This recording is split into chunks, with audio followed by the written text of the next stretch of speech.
The authors of a March 7th report published in Frontiers in Ecology and Evolution say 4.4 billion people worldwide were under some form of lockdown, leading to a significant reduction in human activity.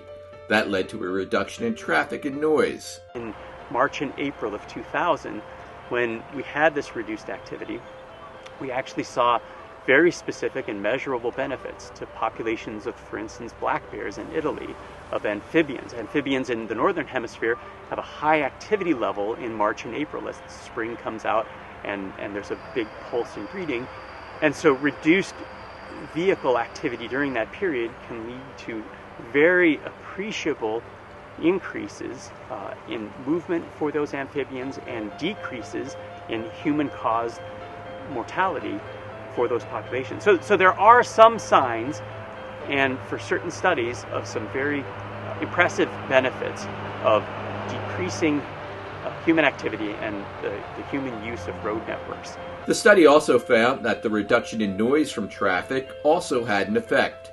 Urban white-crowned sparrows changed their song frequency as they no longer needed to compete with traffic noise to be heard. Absolutely. It's not just the direct impacts of vehicle collisions on wildlife, but it's also the road noise and the soundscape that we inhabit, not just for roads, but you can think about it in terms of ship traffic, right? That's a big impact on marine mammals, are the sounds, and for species such as Atlantic sturgeon, the impacts from all those ships that are traversing, particularly the spawning grounds for Atlantic sturgeon and all of our rivers here in the northeastern United States. So the soundscape is another impact. It's more of an indirect impact and affects the behavior and the success of these wildlife species. And this anthropause, this period of reduced human activity and lockdowns throughout the world, did lead to significant benefits. Forested and wetland areas of the Delaware River watershed may not have seen these results.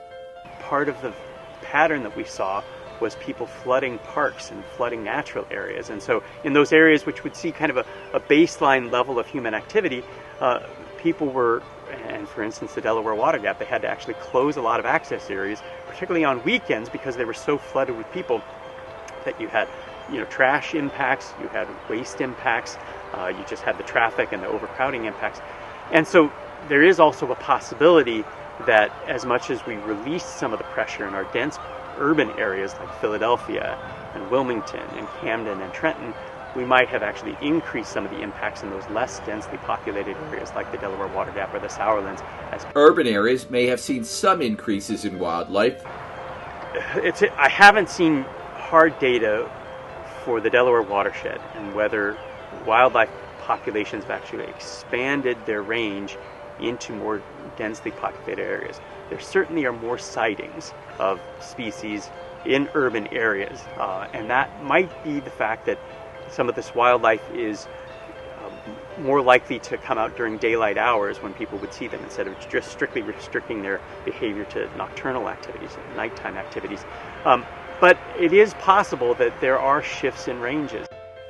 The findings may have implications for future land use decisions. One of the things that's a pretty hot debate in the ecological literature is whether or not we can use the example of the anthropause to design future conservation activities. If we can design where and when we can reduce human impacts to the environment, reducing traffic, increasing corridors, figuring out the ways that wildlife populations respond to the anthropause, and then trying to mimic that to maximize the benefits of our reduced human activities.